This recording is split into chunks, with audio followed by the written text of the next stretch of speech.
Welcome to the Snowbirds Expat Radio Podcast, powered by the Snowbird US Day Tracker app. I'm your host, Gerry Scott, and my goal is to give you answers to your cross-border questions, to ease the stress of a cross-border move or extended trip, and to keep you up to date on all you need to know with cross-border rules and regulations. Now let's get on with the show. Terra and Ed, welcome to the Snowbirds Expat Radio Podcast. This is going to be a very, very popular show for my wife alone because we travel back and forth to Maui and we can't figure out how Oprah is able to ship her dogs and not have any hassles, but yet the rest of us seem to have hassles. So before we get into the questions about dogs and cars and trains and all the other things that you can ship down to the United States and back, tell us more about yourselves and your company. Well, we both work for PCB Inc. We're based in Blaine, Washington, and we do import for pretty much anything that you can imagine coming in. Ed actually specializes in, well, Ed, sorry if I'm talking for you, vehicles, and I mainly do like FDA, food goods, USDA, plants, animals, things like that. I've been with the company 19 years, Ed? I've only been with us with PCB for about 6 years. Got about 40 years. I hate to say it, but 40 years in the business. And right now, I'm just focused on the machinery and vehicle imports right now. Well, I got to tell you, like I say, this is anytime I have a guest on our podcast, I'm a sponge. I mean, there's so much, because we are going back and forth. We live in a little town called Wailuku in Maui, on Maui, and we live in Vancouver, Canada. So we are your neighbors to the north here.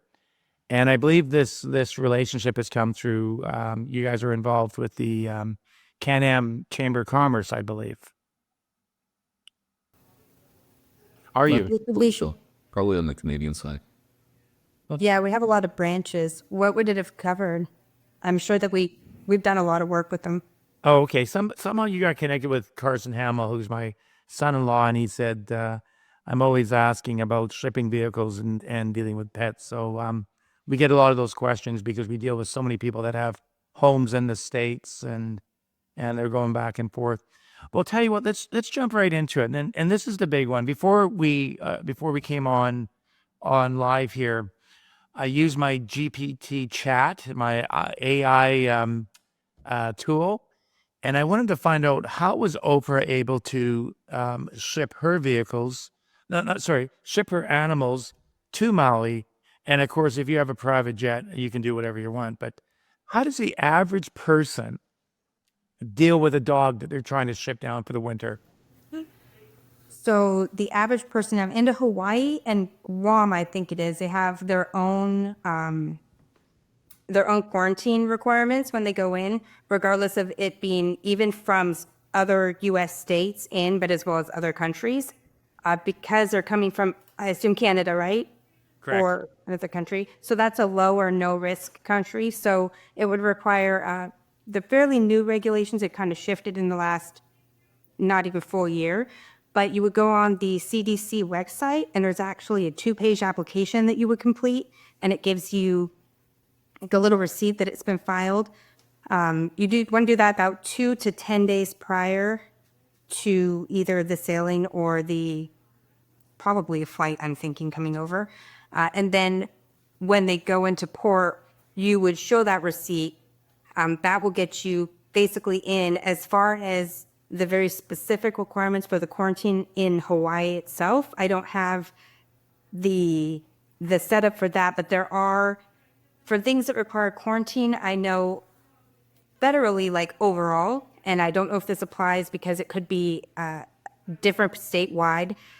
The quarantine is normally, I believe, can be waived if you have like a service animal, and that's not the same as the support animals. This is like an actual service animal that's being transported with the person using it is gone through the proper training and is registered as one.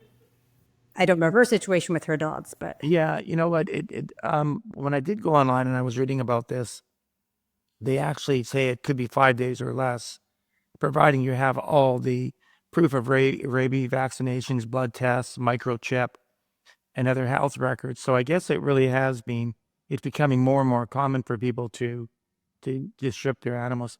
So if I drop my dog off, Albert, who's the big Bermudoodle, what is the process? Do I drive down to Blaine? Do I just show up at your doorstep and here's Albert, get him to Maui? How does that whole process work?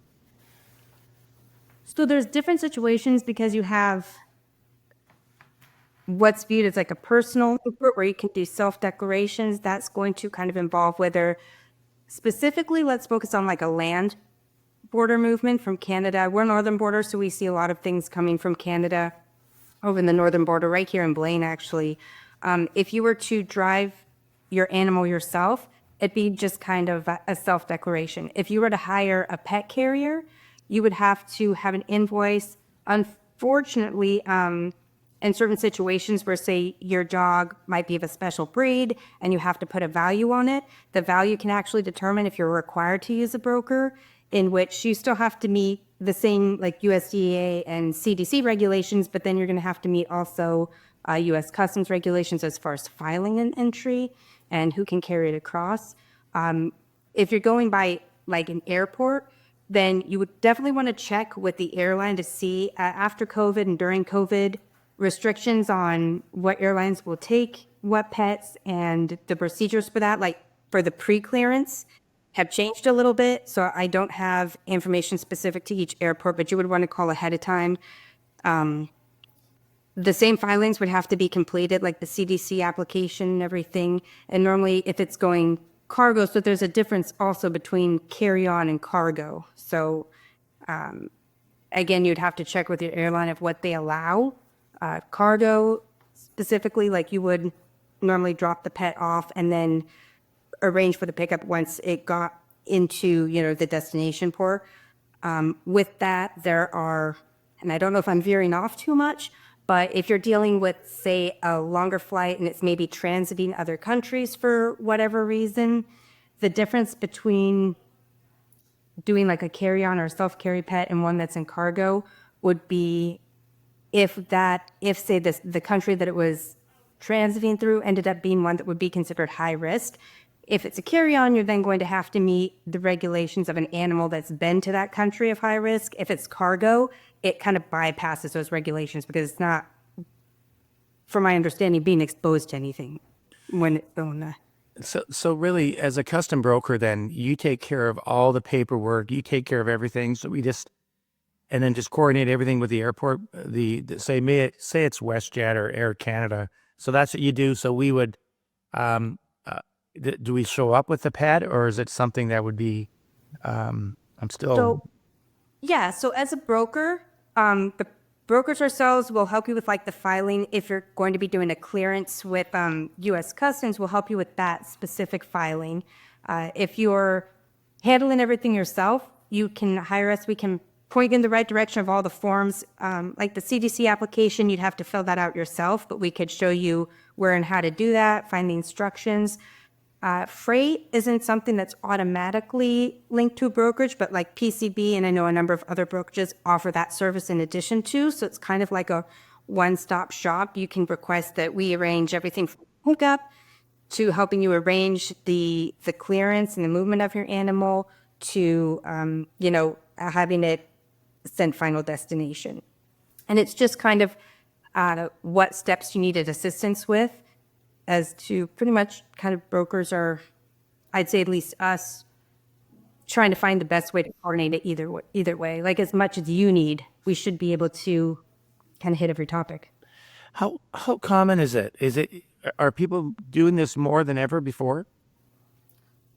As far as pets, it's really hard to tell as a broker. We don't see a lot of those that would just clear like a self-declaration, like if you drove or flew them without needing our assistance and you filed the documents yourself. So I don't have as good of an understanding as the number of that, but I would say like the purchases of say people getting pets or puppies, especially from Canada, like breeders like that.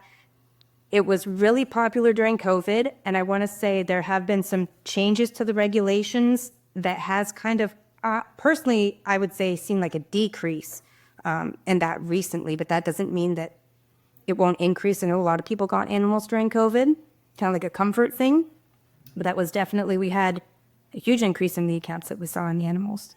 Interesting. Now, outside of dogs and cats, I mean, are they bringing their rare birds with them, or? We've seen a couple birds.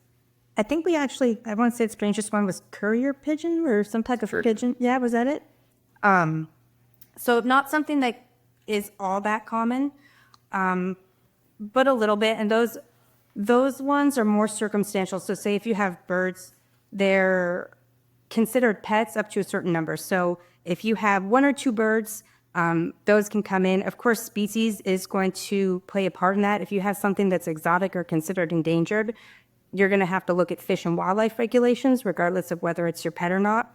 And also the number of birds or the type of species. If it's something classified as a poultry, like a chicken or a turkey, it's never going to be viewed as a pet. It won't be allowed to be viewed as a pet. So you'll have to meet the regulations of like an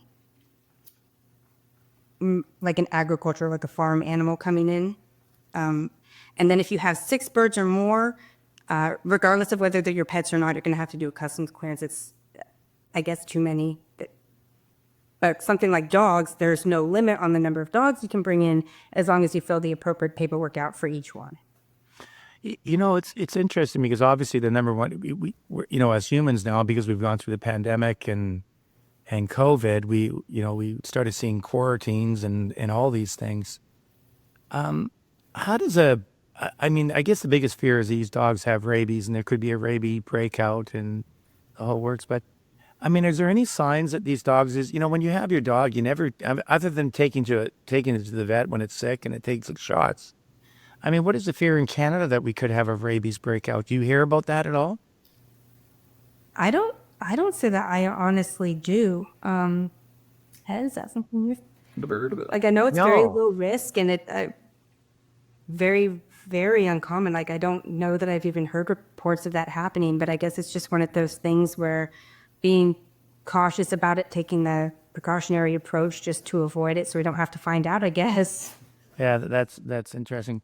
So outside of pets, and this is where Ed comes in, I'm sure, is that what else are you seeing, for that snowbird market where these snowbirds, these Canadians living down south, what is the big thing that they're doing out there right now? Are they shipping vehicles? Are they just, what exactly are they doing? It's hard to say. It's varies case by case. One of the most common questions we get is people that take down a trailer or something like that, and then they want to keep it down here. There's certain rules apply. The Canadians generally, they have a 6-month visa that's just stamping. They're allowed to take whatever they can carry across the border, whatever they want. That includes vehicles. We get a question about importing a vehicle, whether or not they have to import them. And, not really.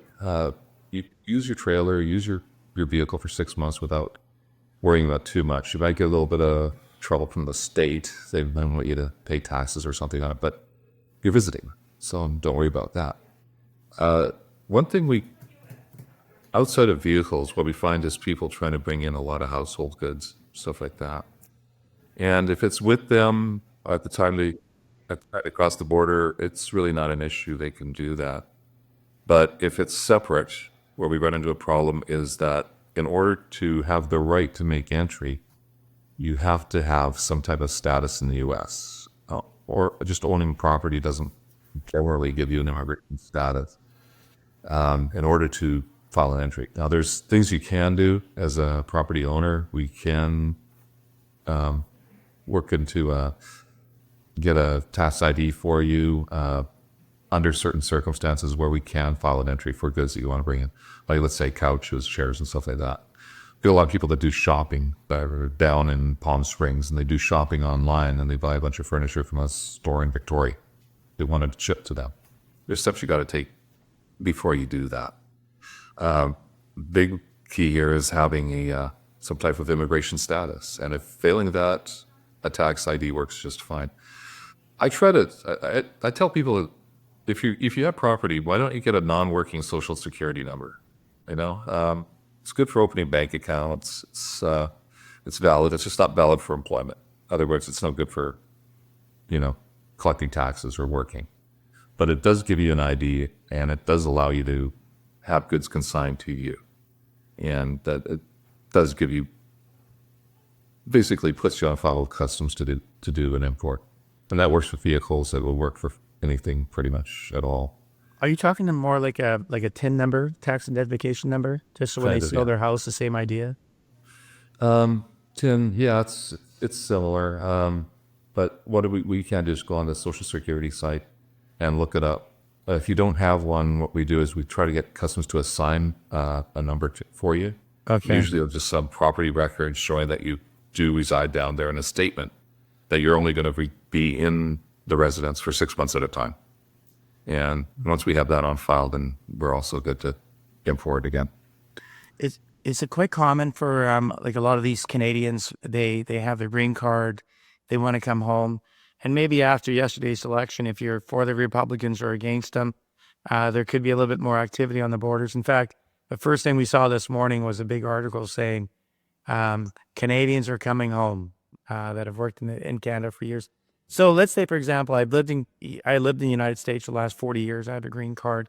So if I want to take all my possessions and move home, your firm would be the people that would you help me with that entire process, the entire move, or is it just the customs work that you guys would be doing? Going into Canada, you'd be returning residents. I'm not too familiar with personal effects going into Canada. The Canadian side would really be the ones to advise on that. The other way around, we have our own. The U.S. has a declaration for personal effects. So if you're moving, you just fill out the document, declare all your goods, and it can come in. But if you have a green card, that's your status. That's fine. You'll have all your ID, and it's really a simple process. Canada is from what I recall, I'm a dual. I worked in Canada for several years originally. They do have a similar process. It's if you own the goods for over a year and they're your own personal goods, you basically fill out some declarations and bring it back. And we would work with the carrier to more or less coordinate it. As far as the declaration, that's really up to the importer, the person returning. Is it common for companies like PCB to have a customs clearance on both sides of the border? Or in this case, you would just be a U.S. entity? Well, some do, some don't. We're not unique. There's competitors that are on both sides of the border. Just like there's integrators that are in the U.S., they're also in Europe. It's just depends on their business style. Depends on what kind of paradigm they want for themselves. This was PCB's been around quite a while. It was formed by an agency from many brokers, and then took over all of the brokerage itself on the Canadian side. They opened up here on the U.S. in 2000s, and it's kind of nice because you can coordinate things back and forth. You also have a good opportunity to serve your customer better both ways, like in Canada and in the U.S. If you're importing into Canada, that works for, we can do that. If you decide to be a non-resident importer into the U.S., we can do that too. But we're not alone. We compete with people directly, and some are much larger than us, and some are smaller. What is the number one purpose of a custom broker? Is it collecting tariffs and taxes and fees, or what is the number one role that you would have to execute? Yeah, the regulations. I mean, like collecting taxes. Yeah, and I think customs would say that's probably pretty big, important part of it. But really, I think the majority of our role is just to ensure that your products are allowed in, and if they are allowed in, that you're meeting all the requirements. You have to realize and just like as you kind of determine with the vehicles and with the pets, there's not just U.S. customs that you have to deal with, but there's all these other government agencies that are associated with the moves, and you have to meet their regulations. So your customs broker is going to know exactly all of the different steps for all of the different government agencies that you'll have to meet, because you could be subject to one, you could be subject to 3 or 4, depending on what your commodity is. Let you know what taxes that is a part of it that you're going to be paying, if there's any way to mitigate or get relief on those duties and taxes based on country of origin or a trade agreement that might be available. and just kind of letting you know all your options to make sure you're compliant so that you don't have to deal with issues with customs later on if they were to do an audit, and to see if it's really something that's worth your while. You know, some people show up without doing the research at the border and they're in way over their heads, and it's not financially, how do you word that? Like, it's really, you know, they've maybe spent a couple $1,000s on something, and now with the clearance fees and the taxes and everything, they're barely breaking even, and it's just not worth it to them, and they didn't know any better. Now, not to make this the business political, but after yesterday's election and the Republicans being more focused on protection of, we're hearing that tariffs and, a Republican government might be a little bit more difficult with tariffs and free trade and all these things. In your industry, do you guys give much consideration how this is going to either make your business harder or busier? Do you guys give much thought to that? Or it sounds funny, but there is thought to it, or some do truth they? behind it.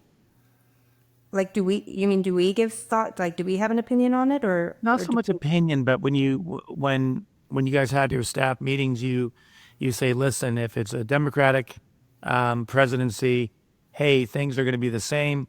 If it's Republican, it's going to get busier. Do you guys ever have that conversation, believing things could get tougher or easier? Or, well, I think it comes up in a more casual sense right now, because there's what you hear is going to happen, and then what kind of trickles down and ends up really coming through the works and ends up being a regulation can be so different, and the time frame that it takes. So I think right now it's more of a casual conversation, maybe a joking. It's something that we've, with the 25% we've dealt with already now. So I think we'll be kind of prepared as to what to expect. It's kind of, politically, it changes things a little bit. Like what Terra just mentioned about the 25% tax or duty on Chinese goods. That originally was a Republican thing from 4 years ago, and it was a protectionist. It was actually under the defense ruling or something like that. It was something to collect tariffs on Chinese goods as a defense mechanism of some type. When the administration changed 4 years ago, last election, turned to Democrat, we thought a lot of people going, well, those tariffs got to go away now. Those were Republican tariffs that put on. And we had a lot of people calling in saying, I'm going to bring in these in from China. There shouldn't be any duty on them now. The Democrats are in charge. They didn't change the rules at all. They, in fact, there's more duties on Chinese goods now than there was 4 years ago. So we're waiting to see what happens on this one. At least personally, I am, because it's kind of like, there's rumors around. The federal government, the only constitutional taxes that they can collect are duties. Excise taxes, sales taxes, and aren't really in the Constitution. So I feel there's going to be a push for the federal government to increase a lot of the tariffs on imports. And I don't know if that's going to affect the USMCA, the trade agreements. I noticed that a lot of them have fallen apart. Like, we had a general systems preferences, and that was for third world developing countries for duty-free treatment. I see that falling off. Like, Turkey's gone now and things like that. Countries just seem to be gone. India, and those are countries that used to get that treatment. They're gone. And I don't know if that's, I think it's more of a protectionist, but I think it's a drive to get more revenue. And I'm curious to see what happens coming up now, because these tariffs probably are going to get higher. I hope you got something out of this. All I can tell you, what I've learned, is don't let the cat out of the bag. Thank you again for listening to the Snowbird Expat Radio Podcast. The best way you can support the podcast is to forward the episode to a friend, and please don't hesitate to like, subscribe, or leave a comment. Now, before you go, let me leave you with one of my favorite quotes. Be kind to all, the world is small.